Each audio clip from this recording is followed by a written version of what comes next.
Phantom Media, all rights reserved, 2014. 5, 4, 3, 2, 1. Straight to the point commentary.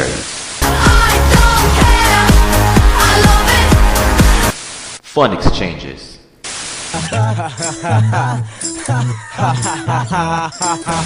This is it. The hashtag with Isco, Lynn,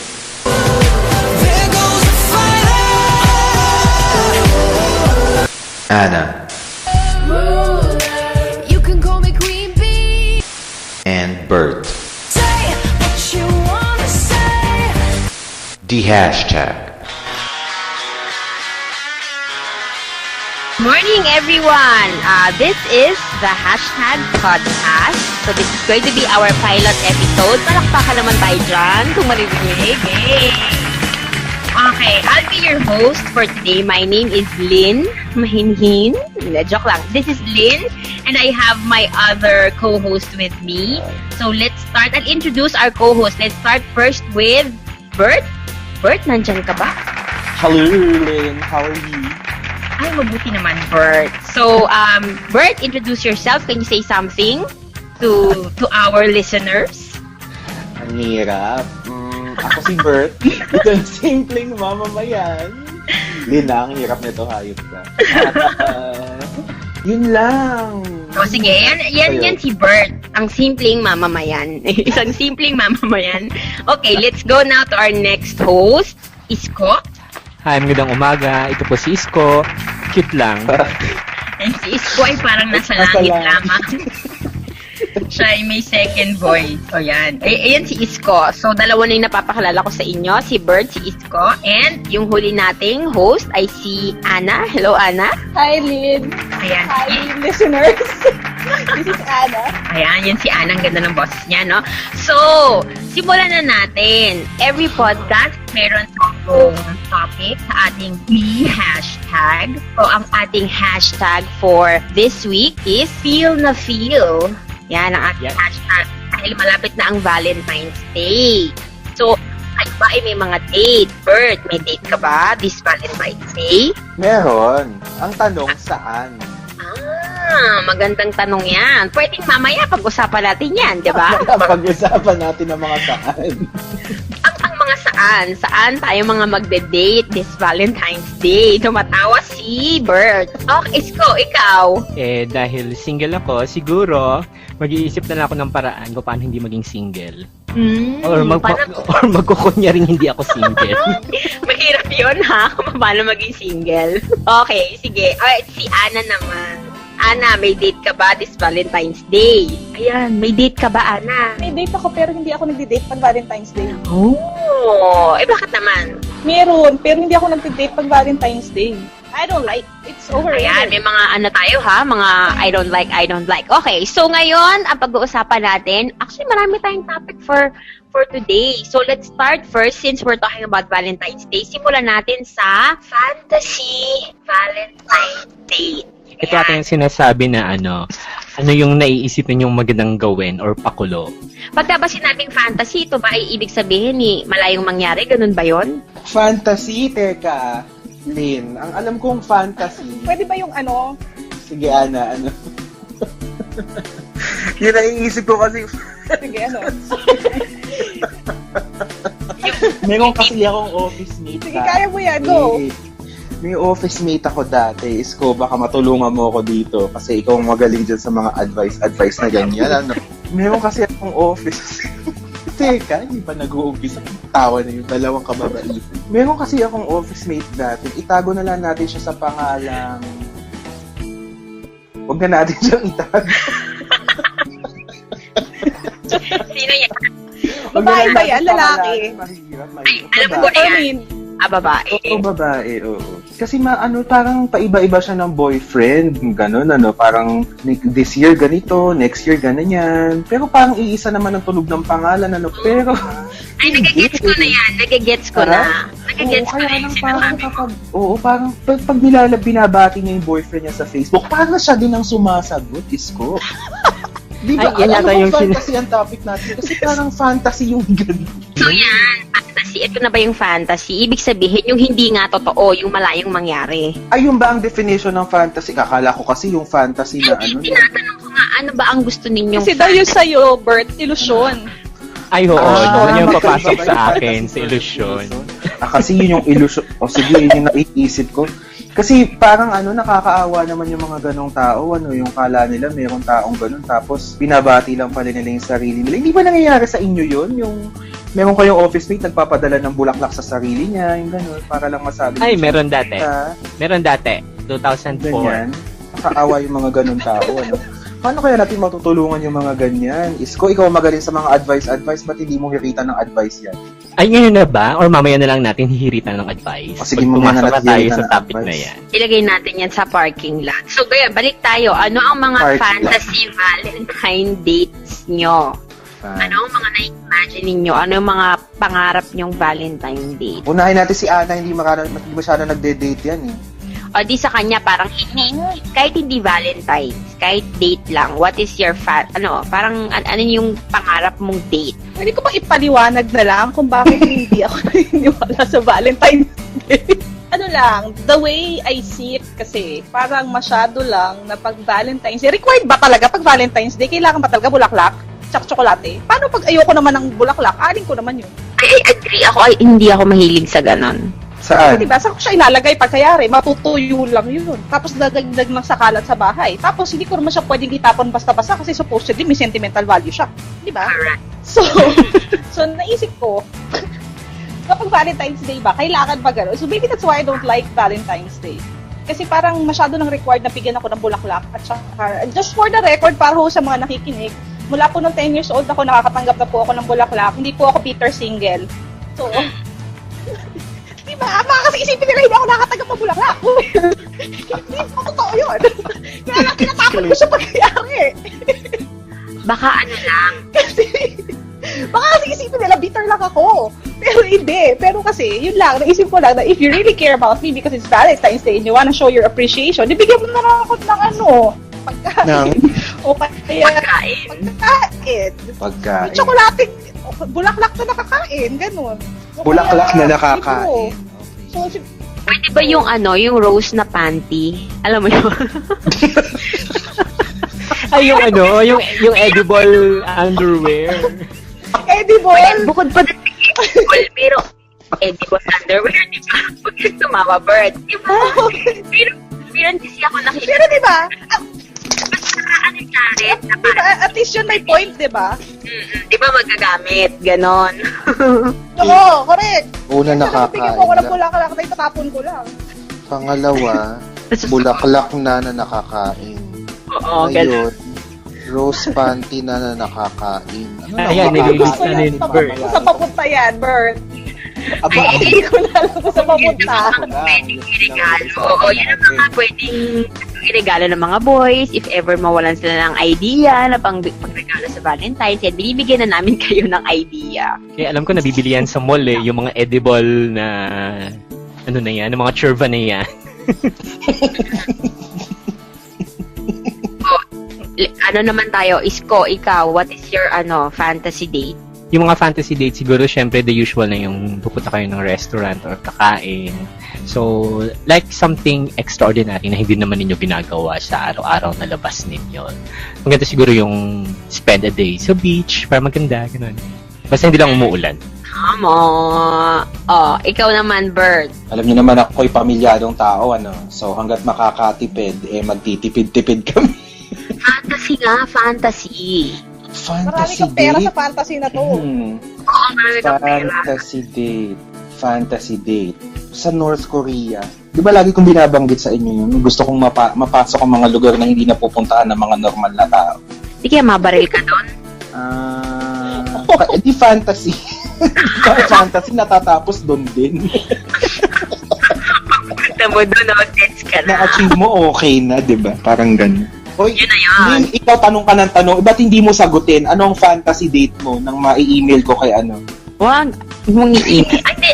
Kasi nga nung sinabi niyo Sa akin, anything, basta ang gusto ko experience. Hindi ko hilig yung mga bulaklak, yung mga ganyan, kasi nga nabubulok naman. Experience. Sige, sinusulat ko. Ibig sabihin, halimbawa pupunta sa beach, kahit saang lugar na hindi pa namin napuntahan, tapos basta may food, tsaka maganda yung view. Ayan, romantic na yan para sa akin.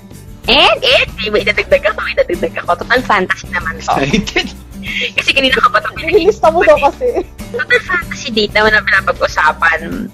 Ang pinaka-fantasy date ko ay makadate si... Ay, sino yan? Ay, alam ko yan. May initial na JD. DJ. Ayan. Ay, makadate ko si... Ibubulong ko lang. Ay, hindi pala. Si DP pala. Bakit JD nasabi ko? DP pala. Si DP, makadate si DP, di ba? Ayan. So, yun. Baka Si DP? Si Daniel Padilla. Correct. Ayan. So, ayan na. Sinabi ko na. Okay. So, let's go. Ayan na. May iba pa ba kayong fantasy Valentine's Day?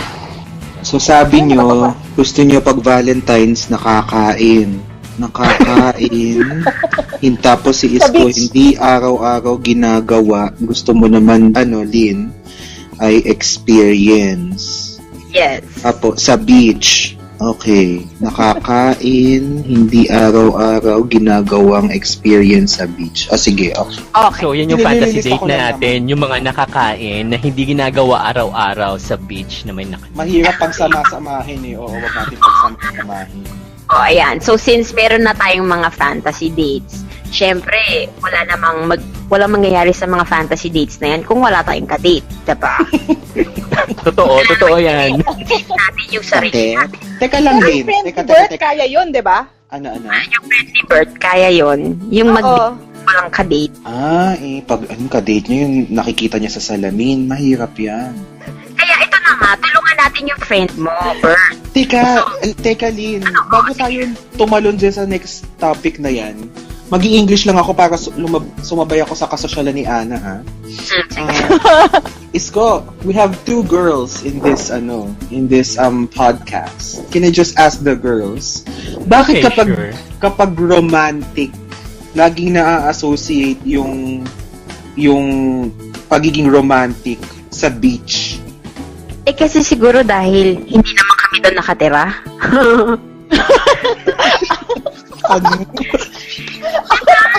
Kasi kung halimbawa ako nakatira ako sa harap ng beach, hindi na yung romantic para sa akin. Baka ang gusto ko naman magpunta ng city. Yun na yung romantic sa akin. Diba? Alam mo, kahit anong panoorin ko, sasabihin nila, walk the beach during sunset, ganun. That's romantic for them daw. Pero lagi ko na naiisip, bakit kaya romantic ang beach? Pwede ka naman maglakad sa gilid ng Pasig River. Di ba romantic yun? Walang essence daw yung yung sunset tsaka sunrise. I think that's So, pwede sa Manila factor Bay. na nag-a-add. Yeah, pwedeng ganun. O bakit mabaho din dun? Hindi ko kasi gusto sa beach sorry. Baka depende sa tao yun. Kasi I don't think it's naman romantic kasi na magalas yung sand. kasi naman Ana, 'di ba? Malapit kayo sa beach dati. Hindi naman malapit sa beach. I think yung place ninyo dati, maraming beach. So, ibig sabihin, tama yung aking conclusion na kapag hindi tayo nakatira sa beach, romantic ang beach. Sige na. Tulungan na natin, Bert, yung friend mo. Sige, Para okay. makapag-date. So, sa mga tao na hirap makahanap ng date or naghahanap ng date sa Valentine, so let's talk about pick-up lines. Pick-up lines. Sige. Pick-up lines. So, ano yung mga pwede nating sabihin para makakuha ng date this Valentine's kung sakaling wala pa silang mga date? Itong ganito, papayag ka bang makadate ako kung sasabihin ko sa iyo na mag-disco tayo? Depende ko anong dekada yan. Isko. Isko na Anong dekada nangyari yan? Like 3 years ago. Oh my gosh, yung salitang disco na yun. Like 3 years ago akong in-invite na mag-disco.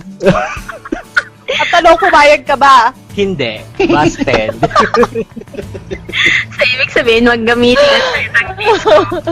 Oo naman. siguro naman, kung gagawa siya ng pick-up line, ano naman, yung makabago tsaka napapanahon. Ako feeling ko pagka sa mga, kung babae ang maghahanap ng kadate, syempre ang mga babae, hindi naman sila direct to the point.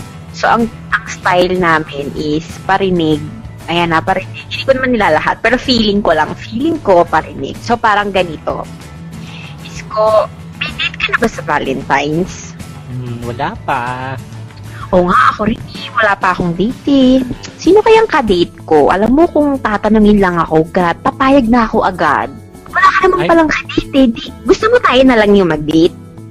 Yan, pwede ba yung Ay, gano'n? mga ganon. So, Lynn, nagamit mo na ba yan talaga? Curious lang ako.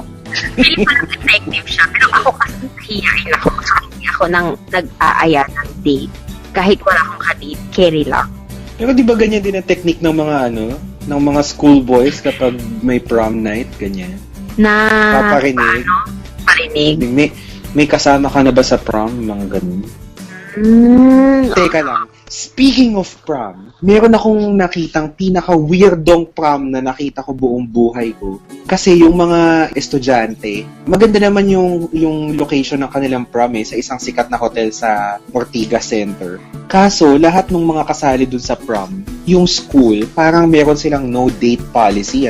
So, imbes na ang mga lalaki ay maghanap ng kadate nila sa prom, niraraffle ang kanilang mga kadate. Alam mo ba? Ganun? Parang auction lang. Oo, ina-assign. Oo, feeling ko, in a way, medyo, baka ang naisip kasi nila dahil usually yung mga ganyan, yung mga hindi kagandahan or hindi kagwapuhan, yan, walang Paano yung buong pamilya mo nandun lang sa pintuan ng hotel kung saan nagaganap ang prom? Bakit? Ganun nga. Ando ng buong pamilya? Oo. Pero lahat ba kayo nakapag-attend ng prom? Ay kami wala.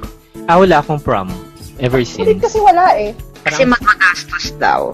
Ikaw lang, Pero Jel. sa amin hindi. Ang dahilan nila kaya kami walang prom, kasi daw, a few years before ako nag-4th year, meron nagbarilan sa prom. May Nagbarilan. Oh, So parang, oo, involved dito yung kapitbahay. Wow!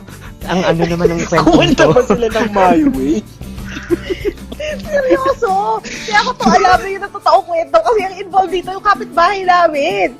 So anyway, nagbarilan. So parang ayaw na nila mag-prom. Ayaw na, ever. So wala kami prom. Parang malungkot. Oo, so pwede bang ano na lang namin, pwede ko bang i-experience na lang yung prom through you, Bert? Alam mo na sa prom mo? si Bert na naman na naka-experience kasi. Wala na kaming prom eh. Nung ako'y high school, paano ba?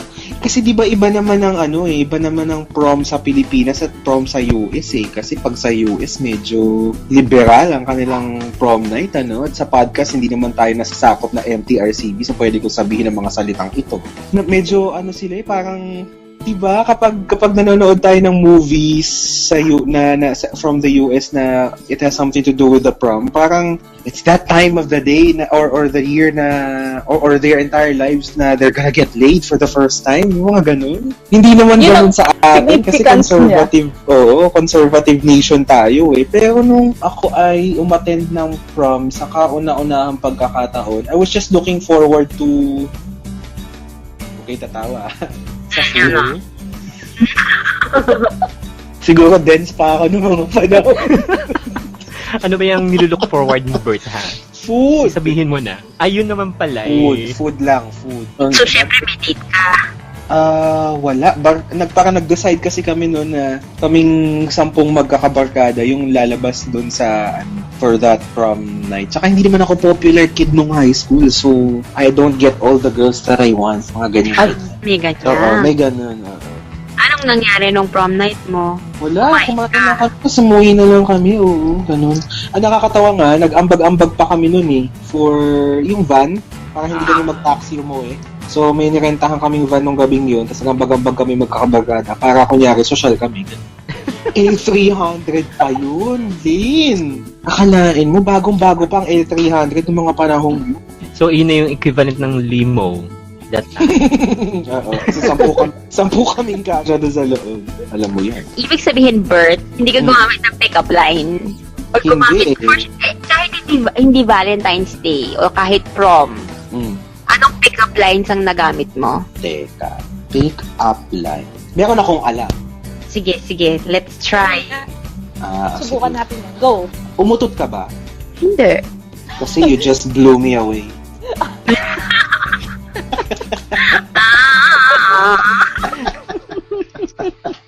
Bakit? Sabi niyo pick up line, o binigyan ko kayo. Oo nga. O sige, Meron fine. pa. O ano? Dictionary ka ba? Bakit? Kasi you add meaning to my life. Ayun naman pala eh. Ganon. Tapos pagkasabi ng pick-up line, date na agad. Parang gano'n. Oh, Ganito. parang, sige. I lost my number eh. Can I have yours? Simpleng hirit Paano na ba eh. yun? Meron ako alam na pick up line pero hindi ako gumamit nito Sabi, nice legs. What time do they open? Nay. Ay. Kasi nga wala Parang kang TRCB sa podcast, ulit-ulitin na natin yun. May isa mong ibabagsak. Sige nga. Is this the Matrix? Bakit? Because I think you're the one. Yun! Teka lang, sino ba hindi nagbibigay ng pick-up line? Si Ana at si Isko. O ayan, sige. Ay, hindi tapos na si Isko. Isko, tapos ka na ba? Oo, kanina. O, si Ana. Ba't hindi ko narinig? Gusto mo mag-disco? Ayun ba yun? Yun ba yun? Yun na yun. Hindi ko mapansin. Disco. O, si Ana na daw. Hindi ako nagkagamitan ng pick-up line eh. Kasi mukha yata akong masungit. So, natatakot sila. Pero meron lang ako naalala isa-isang pick-up line na ginamit sa akin. Ano yan? Tapos, sabi niya sa akin, hindi daw bagay sa akin yung apelido ko. Tapos, dahil medyo clueless ako, sabi ko bakit? Tapos sabi niya bagay sa kanya yung, well, let's say, ano ba apelido nun? Or let's say Reyes. Sabi niya, bagay sa'yo Reyes. Tapos hindi ko na-gets. Hindi ko na-gets sa apelido niya. Kasi hello, kahit kilala ko lang sa kanya, di ba balik ko naman sa last name niya. Pick-up line. So, walang dating. So, parang ako, parang Ana Reyes. Parang hindi naman. Gano'n. I'm Tapos yun, Yan kasi Reyes. Tapos inano pa, in-explain pa nung kasama niya na parang, kasi apelido na yun. Ganun. Tapos parang, tapos nag-fade siya. Kasi siguro dahil hindi ko naintindihan, nag-fade na lang siya. Pero effort yun, ha? Pero Ana, feeling ko naintindihan mo yung kung English dineliver sa'yo yun. Hindi ko talaga naintindihan. Kasi, hello, sabihin mo sa akin, di bagay sa akin apelido ko. Ganda ba na apelido mo? Hindi naman, di ba? Lalang. Oo, hindi mo talaga magigets, Bert. Parang tipong, Bert, alam mo, hindi bagay sa yung apelido mo. Kasi ang bagay sa'yo, Bert, bang. Bakit? Natakot ako. Fine, sige. Hopefully, may makuha sila sa mga magaganda nating pick-up lines. Kaya nang gusto mo mag-disco. Alam mo, may isa tayong topic, diba? Tungkol ba ito dun sa mga paling relationship? Ano? Oo, meron. Ngayon na ba yan? Ngayon na ba? Hindi. Naalala ko lang. Kasi may nabanggit kayo, may naalala tuloy yun. Medyo related na dyan yung susunod nating topic. Kasi after pick-up lines, di ba? Bago tayo pumunta dyan sa topic na yan. So, sa dinami-dami ng mga pick-up lines nating ibinigay, wala rin namang saysay ang mga pick-up lines na yan kung wala kang kadate.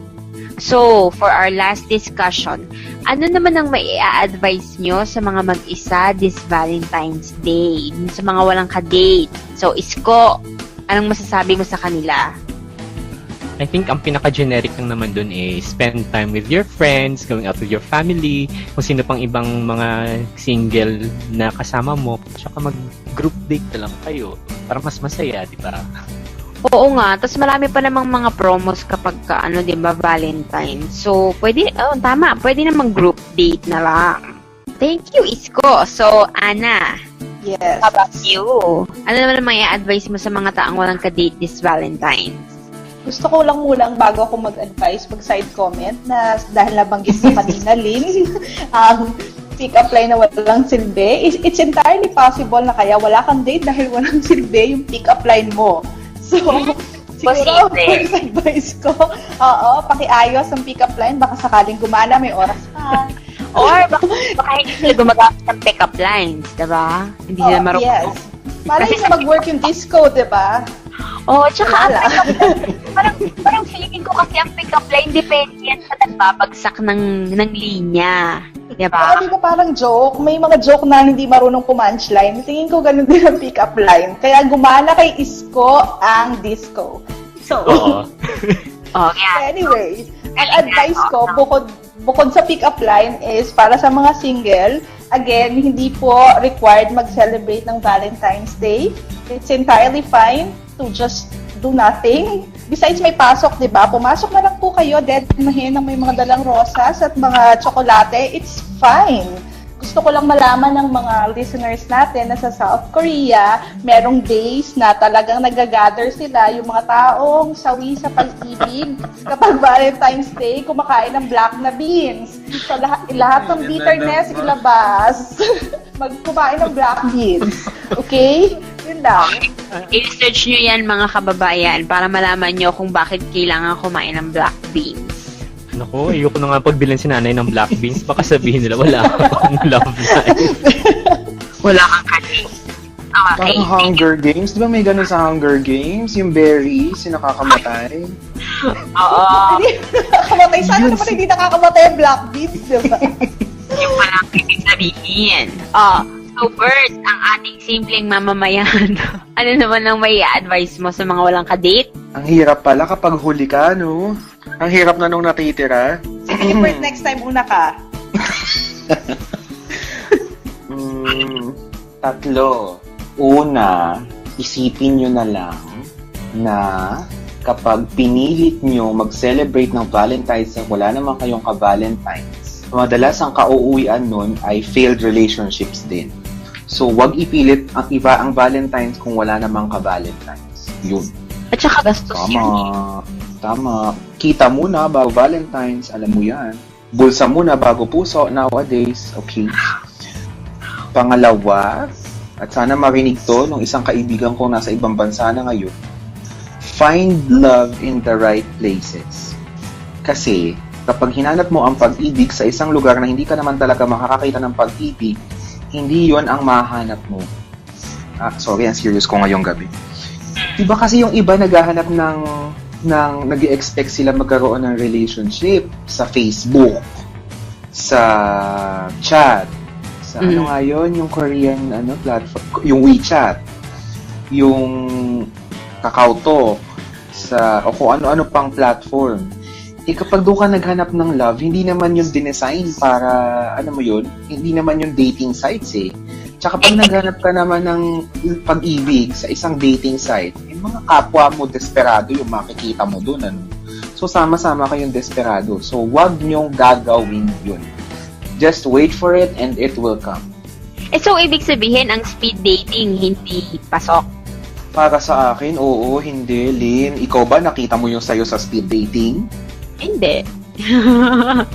Pero kasi marami kasing ganun na site. Saka diba, ano nga tong movie ni may movie niyan diba, Isko? Yung sa speed dating sila nagkakilala. Tagalog.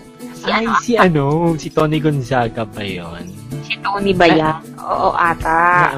Fairy tale naman yun, Lynn. Isko. Movie naman yun, diba? Maaaring makakita ka nga ng ganon sa speed dating, sa dating sites, ganyan. Pero napakaslim naman ang chances noon para ka namang tumaya sa loto noon. It's not for everyone. So unless sobrang desperado ka na talaga, sige, patulan mo yun. Pero if you spend for love, then you're doing it the wrong way. Pero hindi ba mas Bert, hindi ba mas desperado ang virtual relationship kesa sa speed dating relationship? Wala lang. Naungkat na no. Sige. Ano pa yung pangatlo? Pangatlo mo? Pangatlo, kapag ikaw ay there's nothing wrong with being single. Alam mo, ang dami kong kaibigan na ang laki ng problema nila na single sila. Actually, mas wala kang problema kapag single ka. Wala kang pinapakaing anak. Wala kang asawang aalalahanin. Binibigyan ng load? Wala kang bibigyan ng load. Wala kang upahang bahay. Wala kang pag-aaraling 18 years old. Wala kang wala kang problema. Walang magsiselos. Alam mo yun, walang problema ang pagiging single. There's something wrong with the world pressuring everyone to get married, to have a boyfriend. Kung hindi mo pala destiny na magkaroon ng, alam mo yun, ng jowaers o ng asawa, tanggapin mo yun, di ba? Kasi baka yun ang plano para sa'yo. Lang. So, wag ipilit ang hindi para sa'yo. Huwag ipilit ng magkaroon ng date kung wala naman talaga. Tama. Kasi kapag ipinilit, masakit. Ay, yun na. Okay. So, last na. Let's give our Valentine Uy, message. teka lang. Ikaw. Kasi ibibigay ko na rin yung message ko dito sa panglahat. Oo. So, since ako na mauuna. So, Valentine message to our listeners. Ako ang message ko para sa mga listeners, single man or double, whether gusto nila mag-celebrate ng Valentine's or kagaya sila ni Ana na hindi naman necessary na mag-celebrate ng Valentine's Day, always remember na another term for Valentine's Day is Heart's Day. So, hindi naman ibig sabihin na ang Valentine's ay para lang sa magjowa. So, pwede din yan i-celebrate basta kasama mo mahal mo. So, pwedeng family, parents, ganyan, ilabas nyo naman sila. Or friends, basta sila yung mga tao na mahalaga sa buhay nyo. And, dun sa mga nagmumukmuk sa social media sites at pinapangalandakan na wala silang date, ay nagiging pathetic na maghahanap lang sila ng date just because it's Valentine's Day. Kaawa-awa naman ang labas nyo. So, wag nyo na yung gawin. Happiness within. So, hindi nyo kailangan ng boyfriend or girlfriend para gawing special ang araw na to. Yan. So, ang message, sino ba? Message natin sa mga listeners. Sinong gusto magbigay? Sino? Isko. Siguro yung message ko na sa mga nakikinig sa atin is kung ano man yung mapagdesisyonan nyo ngayong Valentine's Day, make sure that you make the most out of it. Yes, it only happens once a year. Kaya mas maganda kung pagplanuhan ng maayos and make it an extraordinary experience, not just like the ordinary days. Yun lang. Okay. So, kailangan extraordinary talaga. Ana, ang ating English Sarah. So, kailangan English ba to? So, anyway. Ang message ko lang for our listeners, Valentine's Day falls on a Friday. So, it's Friday. Whatever Friday. Something Friday. Di ba ganun yun? So, yeah, it's a Friday. So, either way, whether it's Valentine's Day or not. Hello, Rebecca Black yun. Friday, something Friday. Walang ibang lyrics yun lang. So, basta, gusto ko lang sabihin sa listeners natin na either way, whether you're celebrating or not, it's a Friday. There's no work on Saturday, so might as well just enjoy yourself. Tama, labas na lang. And, of course, simpleng mamamayan, Bert. Wala na naman ako maisip. So, Bert, meron ka pa bang ibang gustong idagdag para sa mga listeners natin? Iwasan ang mga lugar na sasabihin ko dahil matraffic doon. Sa Araneta, Cubao, sa Santa Mesa, alam ko meron din sa Monumento, at saka sa Luneta area, sa araw ng Feb 14. Hindi, pero seryoso na. Sobrang seryoso na traffic advisory. Hindi, pero seryoso na. Valentine's Day, hindi naman kasi ibig sabihin no, na kailangan may kasama ka noong araw na yun. Tsaka lagi nilang iisipin, lalo na kung merong kabataang makikinig sa atin, Lynn, Ana, Isko, kung may nakikinig sa ating kabataan, kasi kabataan naman usually yung nasa social media, kaya pakinggan nyo tong sasabihin kong to. Usually, maraming ipinanganganak ng November. So, bago nyo gawin yung isang bagay na gusto nyo gawin, isipin nyo muna kung handa na kayo to take the consequences. Yun lang. Wow, ang bongga. Okay. So, salamat sa inyong mga napakagandang advice and messages para sa ating mga listeners. So, we're closing our podcast for today. Don't forget to go to our website and like our Facebook page. Website tuloy. Our Facebook page, facebook.com/the#PH. And follow us on Twitter at @the#PH. May YouTube channel tayo. Ganun din, the#PH. So, itatak nyo na sa mga isip nyo, the#PH. If you have any comments about this podcast, feel free to comment kahit sa ang social media sites na nabanggit namin. And we hope to be with you on our next podcast. This is Lynn Mahinhin. Ito po si Isko, yung pa-cute na. This is Ana Inglesera. Stay safe, everyone. And ako po si Bern, simpleng mamamayan. See you next week! Bye! Bye.